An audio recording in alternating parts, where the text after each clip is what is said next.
Willkommen zu Frequent Traveler TV. Heute wieder eine frisch gepresste Folge für euch von mir zu euren Endgeräten. Ja, ganz genau. Heute als Thema haben wir interessante Sachen. Einmal ein Update und eine Reaktion von Asiana auf den Kollegen, der im Flug die Tür aufgemacht hat, also die 3L. Wir haben dann eine besondere Form des Reifenabriebs in Frankfurt. Lufthansa hat als erstes reagiert als Gruppe. Wir haben einen Deal von Budapest über Frankfurt nach Nairobi in der Business Class.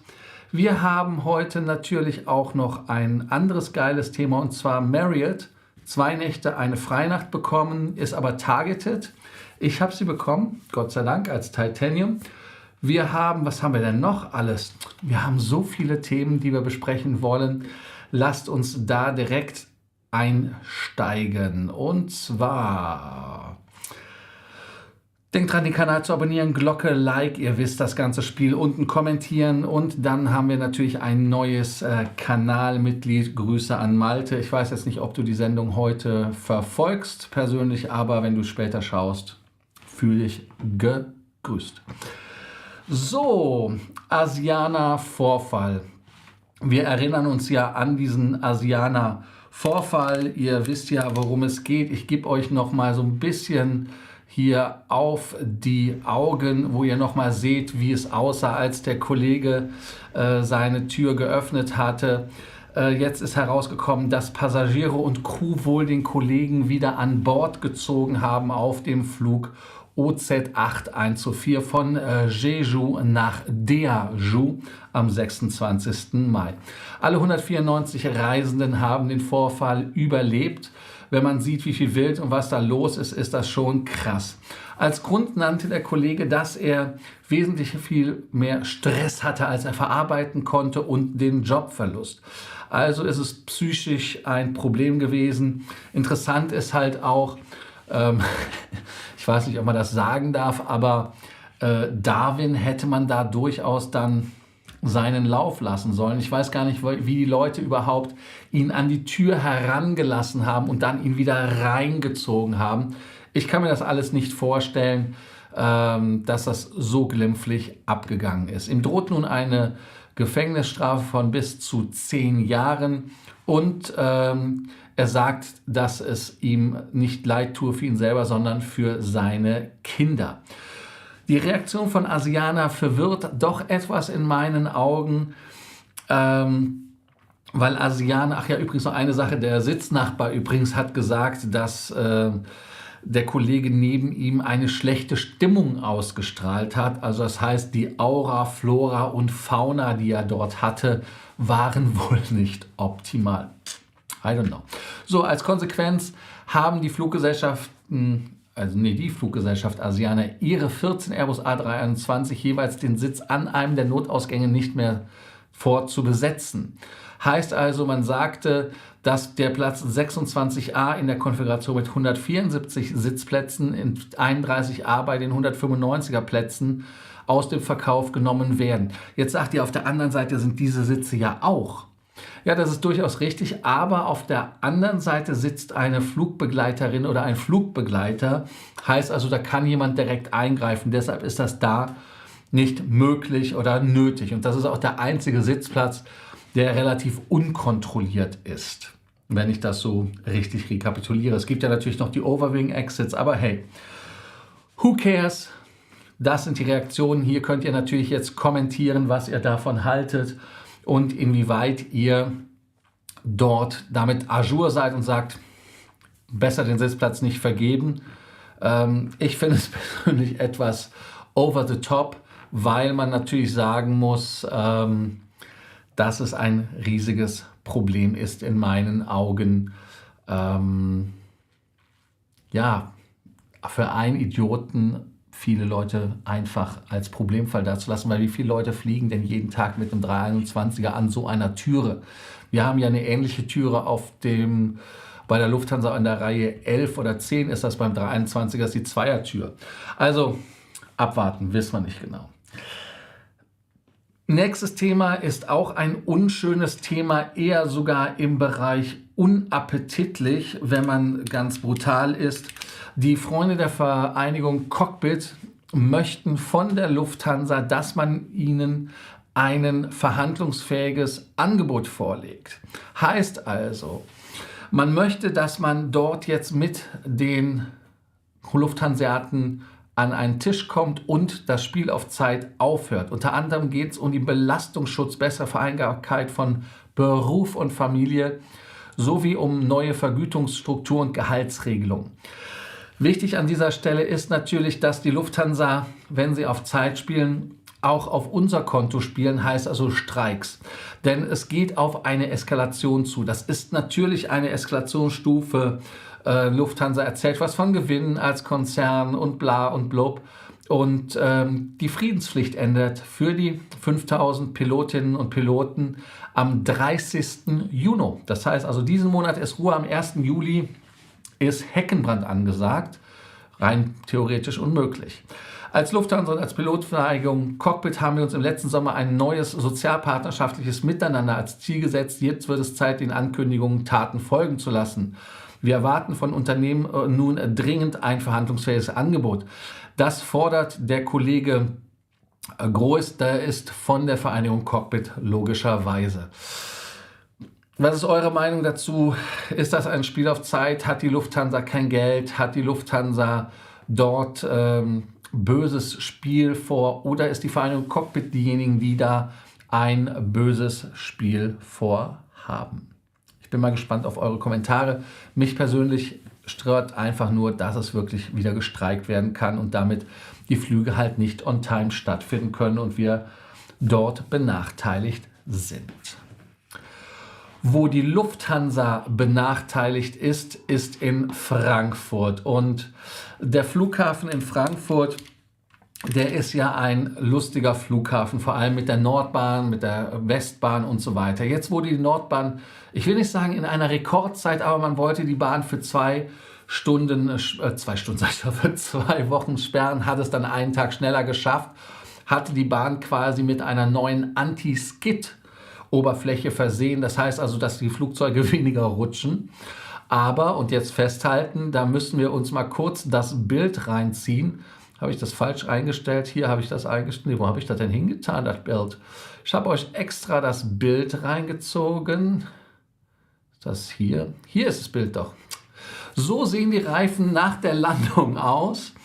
Und man sieht auch sehr schön, wie dann der Anti-Skid-Belag, der Anti-Skidded, das Bild ist vom Aero und der massive Reifenabrieb ist so, dass die bei der Landung eine Art Häufung von Reifen dieser Art hatten. Das heißt also, es muss auf diese Landebahn zurückzuführen sein und damit hat man bei der Lufthansa geschafft, die 07 links, 25 rechts machen wir nicht mehr, fliegen wir nicht mehr.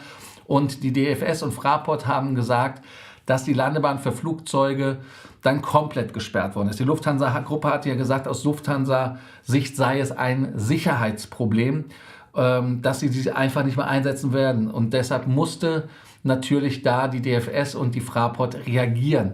Jetzt müssen wir natürlich gucken mit den vermehrten Beschädigungen, dadurch, dass die Landebahn natürlich für alle dann gesperrt worden ist, dass diese 2800 Meter lange Piste, die dort eine Versiegelung gekriegt hat mit diesem Anti-Skid, einen 25% geringeren Bedarf an Enteisungsmitteln im Winter hat. Gut, aber wenn die Reifen so aussehen, dass du im Prinzip einmal landest und dann quasi den Reifen komplett durch hast, ist natürlich ein Problem. Wichtig ist, ist halt so, man kann natürlich jetzt sagen anhand des Bildes, da hat das ABS nicht funktioniert. Flugzeuge haben übrigens ABS, ne? Also dass man das auch weiß. Aber in dem Moment wirken so viele Kräfte auf den Reifen, wenn er halt aufsetzt. Das heißt also, er wird von 0 auf die Landegeschwindigkeit von 100 irgendwas km/h hochgedrillt. Das Spannende an der Geschichte ist aber allerdings, und das ist eigentlich das Traurige, weil wir hatten ja schon alleine durch diese Sperrung der Landebahn so viele Probleme, dass Abflüge verspätet waren und so weiter. Wenn die jetzt das Ganze wieder abfräsen müssen, heißt also die Oberfläche weg, neue Oberfläche drauf, das dauert vielleicht länger als die 14 Tage. Was ich nur nicht verstehe, ist, der Fraport-Veranstalter hat doch für alles Ingenieurbüros. Das heißt also, die haben das doch in Auftrag gegeben. Die müssen doch wissen, wenn sie so einen neuartigen Belag, und das ist das erste Mal, dass dieser aufgetragen worden ist, einsetzen, dass man das vielleicht mal guckt, ob das irgendwie so ein Problem darstellen könnte. Das verstehe ich nicht. Aber in so einem Fall würde ich einfach mal vorschlagen, bitte mit Profis das nächste Mal arbeiten. Also das ist ja auch wieder etwas, was man einem nicht glaubt. Ist vielleicht eher so in der Kategorie Berlin Flughafen bauen Deutschland. Wir sind leider auf dem absteigenden Ast, wenn es um solche Themen geht. Das Bild mache ich mal weg, damit wir da nicht so viel Verwirrung haben. Auf jeden Fall, wir müssen vielleicht mal anfangen, wieder zu lernen, Dinge zu bauen und ordentlich zu machen. Das wäre vielleicht eine Möglichkeit. Jetzt wäre eigentlich der Moment, dass ihr den Kanal nochmal liked, abonniert, Glocke, Like und so weiter macht und Kanalmitgliedschaft. Und wenn ihr Fragen habt, könnt ihr immer natürlich an diese Nummer mir schreiben. Hat übrigens Malte heute getan. War ein sehr angenehmes Gespräch. So, nach 12 Minuten müssen wir uns auch dem Umweltschutz hier widmen. Und zwar ist das so, dass die SAS, und vielleicht gebe ich euch das mal auf dem Bildschirm, einen elektrischen Flug für 2028 vorstellt, vorschlägt oder, ja, ich weiß gar nicht, androht oder so. Und warte, ich kopiere das jetzt einfach mal kurz rüber. Da ist es und dann gebe ich euch den Screen. Da seht ihr das auch, Reserve your seat in the future of aviation. Und in 2028 können Sie das machen. Hier seht ihr das auch an der Seite. Ich gehe mal ein bisschen runter. Ich weiß gar nicht, warum der Hintergrund nicht lädt. Hier seht ihr das auch, dass die Reservation ist offen in 15, was ist es denn? 15 Stunden, 46 Minuten, 54 Sekunden? Ja, sowas in der Richtung. Und da kann man dann halt wirklich den ersten Flug in 2028 mit diesem kleinen Propellerflieger sich geben. Und dann geht es weiter, dass man dann in 2030 Sustainable Fuel Domestic Flights hat, bla bla bla, hat 2050 Net Zero ist. Und dann geht es natürlich zu den Fragen des Tages. Das heißt also, ihr kauft jetzt schon ein Ticket. Ich persönlich habe jetzt nicht das Problem, dass man ein Ticket kauft für so einen Flug, weil das Flugzeug nicht fliegt. Ich habe eher das Problem, die Frage, ob die SAS überhaupt überlebt. Aber das ist nur eine böse Geschichte von mir. Hier ist übrigens nochmal das Flugzeug in schön. Ich habe das jetzt einmal schnell gescrollt. Also ist doch eine coole Geschichte. Also optisch ist es schon okay, voll elektrisch, ja, spannend, ne? Also wenn wir gucken, wie waren das nochmal? Ich glaube 30 Leute, Dreierreihe, da geht's los. Hier gehen jetzt mal die Fragen. Heißt also, dass die Flüge ab 12 Uhr morgen gebucht werden können. Dann richtig ist, man kann natürlich die Flüge stornieren. Und was ist los, wenn man in 5 Jahren nicht fliegen kann? Ja, man kann diese Reservierung jemandem anders geben. Und Name Change will be free. Also ich bin mal gespannt. Ich bin mal hier wirklich jetzt auf eure Reaktionen gespannt, weil das ja auch die Frage des Tages ist. Einmal natürlich, was haltet ihr von dem elektrischen Flug? Glaubt ihr daran, dass elektrische Fliegerei Sinn macht? Und wir müssen auch ehrlicherweise sagen, das ist ein Inlandsflug. Und die andere Frage, die ich mir so stelle, ist, wenn die so mit so einem Flieger fliegen, lasst die 200, 300 Kilometer fliegen, das wäre ja toll. Wie lange muss der denn laden? Das heißt also, die fliegen dann 300 Kilometer, Passagiere raus und dann muss der Flieger erstmal für 4-5 Stunden da laden. Also da bin ich mal gespannt, wie das funktionieren soll. Und dann der zweite Teil, würdet ihr jetzt schon Tickets kaufen? Wem vertraut ihr mehr, dass dieser Flieger wirklich 2028 fliegt oder dass SAS dann überhaupt noch fliegt? Also eine wichtige Frage an dieser Stelle. Dann Marriott. Marriott ist ja auch eine Veranstaltung, die ich sehr kritisch sehe, aber heute haben sie mich überrascht. Und zwar hat Marriott mir eine Promotion geschickt, die nennt sich Delight with More. Und diese Delight with More ist hier, dass man zweimal übernachten muss, stay twice, earn a free night. Habe ich gesagt, boah, geiler Scheiß. Guckst du mal, ob du dafür targeted bist. Und tada, hier ist der Screenshot. Heißt also, ich bin getargetet worden dafür. Man muss zweimal übernachten und dann bekommt man eine Freinacht Award. Heißt also, man muss zweimal in einem der 8000 plus Hotels übernachten, weltweit bis zum 31. August. Dann bekommt man eine Freinacht, leider nur bis 35.000 Punkte nach der Nacht und man kann sie dann halt wirklich irgendwo wieder einsetzen. Ist jetzt natürlich nicht so ein Premium-Hotel-Geschichte oder habe ich jetzt wieder das richtige Bild geschossen? Nee, da muss ich dann wieder, Bild muss weg, so rum war es. Falschen Knopf gedrückt. Also auf jeden Fall ist es kein Premium-Hotel, weil der Voucher von der US-Kreditkarte, der geht bis 85.000 Punkte. Nur, dass ihr das mal als Hinweis habt. Schaut nach in eurem Konto, ob ihr da auch dann bei dieser Promotion bedacht werdet oder nicht. Dann haben wir eine interessante Promotion mit den Freunden von, was haben wir denn hier, von Eurowings. Genau, das flatterte ja auch irgendwie nochmal so zwischendurch rein. Und zwar hat Eurowings die Promotion aufgelegt, doppelte Prämienmeilen, leider nur keine Statusmeilen, das wäre geil. Und die Prämienmeilen sind für Flüge, die von Berlin aus fliegen. Da habe ich euch die Seite auch vorbereitet. Deutschland und Europa. So, dann geben wir euch mal wieder den anderen Monitor, Share Screen. Hier seht ihr das, doppelte Meilen, 10 Meilen pro Euro Flugpreis mit allen mit Vielfliegerstatus, 8, wenn man keinen Status hat. Für alle Flüge innerhalb Deutschlands und für alle Europa-Direktflüge von oder nach Berlin.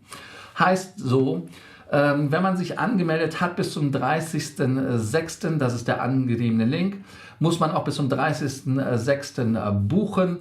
Dann kann man abheben bis zum 28.10. Und die Konditionen können wir uns auch nochmal schnell angucken. Ihr seht eine ganze Latte an Geschreibsel. So, jetzt seht ihr besser, ist das Logo nicht im Spiel. Die Aktion gilt für alle Eurowings Direktflüge von und nach Berlin sowie alle Eurowings Flüge innerhalb Deutschlands, die von Eurowings inklusive Wetlease-Partner unter Eurowings Nummer innerhalb des Reisezeitraums vom 15.05. bis zum 28.10. durchgeführt werden. Bei dieser Aktion bekommt man 8 oder 10, bla bla bla. Horn-Circle-Meilen, Select-Meilen, Status-Meilen, Executive-Bonus und so weiter gibt es gar nichts. Aber wichtig ist, anmelden und für alle Flüge in dem Zeitraum 28.10.2023. Also das nur noch mal als sachdienlichen Hinweis. Und nun sind wir schon 19 Minuten in die Sendung und dann gibt es auch wieder den Deal, so ein Deal. Da kann ich auch schon wieder direkt auf die andere, auf den Screen Share gehen. Da seht ihr es. Oh, da muss ich mein Bild nach rechts verschieben, damit ich da nicht im Bild bin. Da ist es von Budapest, warum habe ich Budapest? Budapest, Frankfurt, Nairobi und dann nach Budapest wieder zurück über Frankfurt. So machen wir das ein bisschen, da ist das Bild ein bisschen größer. Da seht ihr das Budapest-Frankfurt. Distanzen sind 520 Meilen, 3915 und zurück 510. Wichtig ist an dieser Stelle wie immer 6 Tage Aufenthalt oder eine Nacht von Samstag auf Sonntag, Buchungsklasse P. Und das seht ihr dann auch hier. Da muss ich mein Bild hier hinschieben.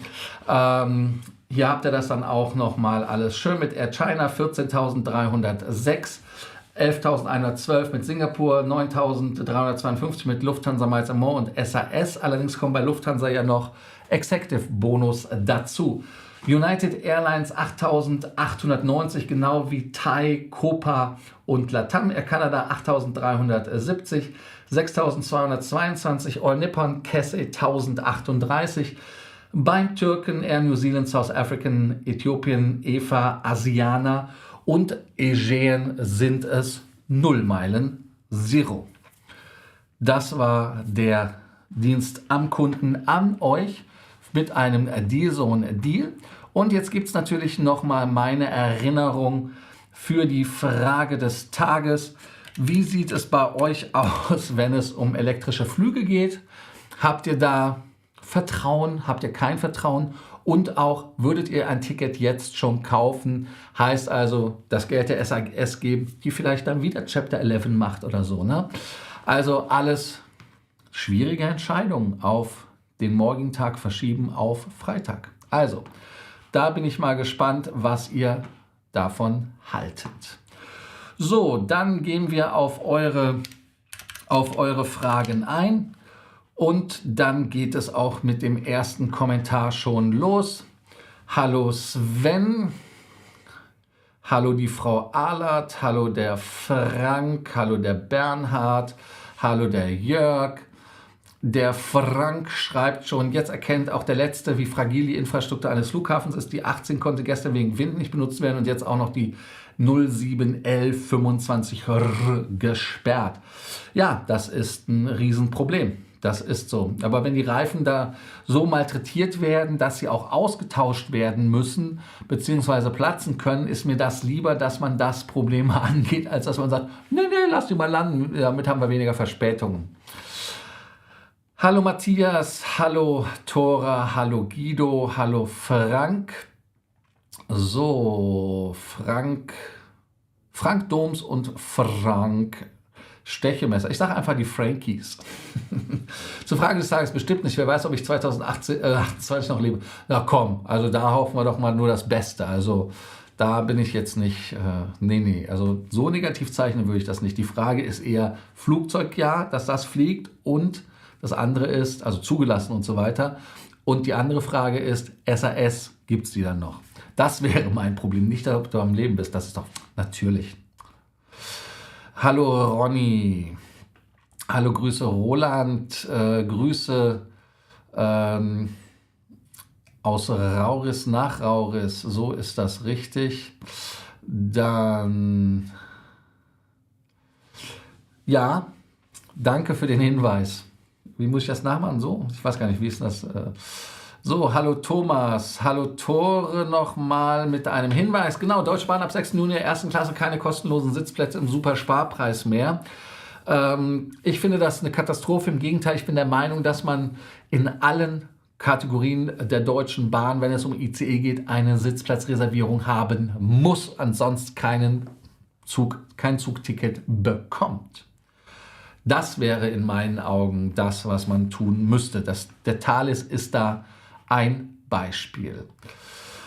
Das ist ja ruhig weitergehen. Wo soll ich das da anfangen? Wegen der Psychos. Ja, genau, das ist das. Also der Sitzplatz bei den A23ern. Auf einmal können Fluggesellschaften Sitzplätze freilassen. Sonst sagen sie auch immer, sie brauchen jeden Quadratmillimeter für einen Sitz. Hallo Ingo. Ja, der Flieger sieht schon hübsch aus. Da gebe ich auch recht. Elektrisch, also für Kurzstrecke halte ich elektrisch durchaus für möglich, keine Frage. Ist wie beim Auto, aber wenn es um lange Strecken geht, das kannst du halt so nicht machen. Schwierig.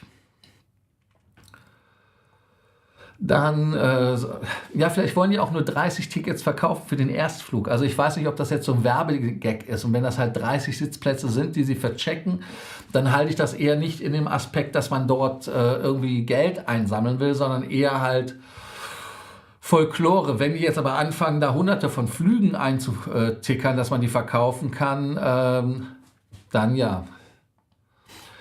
Tore ist, Kerosinduft ist unersetzbar. Deshalb machen wir auch ein T-Shirt mit dem Logo für Tore. Kerosin ist mein Parfüm. Vielleicht wäre das ein neues Thema, was wir als T-Shirt machen können. Cash oder mit Meilen zu erwerben, keine Ahnung, kennt keiner. Also auf der Webseite gab es keine Informationen. Dann, Thorsten, ich habe noch zu wenig Vertrauen in die Technik, auch ohne Piloten. Der Piloten, das ist ja, nee, also ich glaube, dass das eher elektrisch mit Piloten ist. Elektrisch, das wäre, also wenn man elektrisch und ohne Piloten fliegen würde, dann wären das ja schon 2 Neuerungen. Das, glaube ich, funktioniert gar nicht. Wer beim Elektroflieger den Kerosinduft vermisst, gibt es im Bordverkauf im Flakon Eau de Kerosin von Chanel käuflich zu erwerben. Genau. Deshalb, Tore, für dich direkt zugreifen. Wenn du das an Bord auch kaufst, dann kannst du das auch für dein Meilenkonto nutzen, weil es gibt nämlich Miles and More Meilen, wenn du das an Bord kaufst. Der Duft wird vielleicht über Kabinenluft imitiert, das kann sein. Warum ist die 07R gesperrt? Ja, wegen Abrieb. Ich habe ja Bilder gezeigt. Würde erst mit dem Elektroflieger fliegen, wenn die über Jahre hinweg erprobt sind. Okay. Mal sehen, was das wird. Bin nicht überzeugt. 2021 besser ist bestimmt zur LH Group. Ja, dann gibt es Honmeilen. Und bei Langstreckenflügen würde die Batterie viel zu schwer sein. Das kommt noch strafverschärfend hinzu. Also vielleicht ist der Boden auch, ich muss mal das Bild nochmal zeigen. Gibt er das jetzt? Warte, nee, das war das falsche Bild. Hier ist das richtige Bild. Zack. Ich gebe euch das nochmal auf hier. Wenn ihr das Flugzeug seht, seht ihr hier unten diese Verbreiterung, die da ist. Vielleicht, also ich weiß nicht, ob das aerodynamische Gründe hat, aber das sieht auch so aus, als ob da eine Batterie drin ist. Vielleicht ist das so ein Konzept, dass man die Batterie quasi austauschen kann und dann, ne, so ein Swap-Konzept. Ich weiß es nicht. Genau, das haben wir dann auch besprochen. Dann geht es wieder zurück. Zack. Und was haben wir denn noch? Ah ja, Frank, natürlich danke. 27R, sondern die... Ja, die Nordwestbahn war dir neuer Belag drauf gemacht worden. So sieht das aus. Bild hatte ich, glaube ich, auch gemacht. Warte, ich kann mal gucken, kann ich das Bild noch zeigen?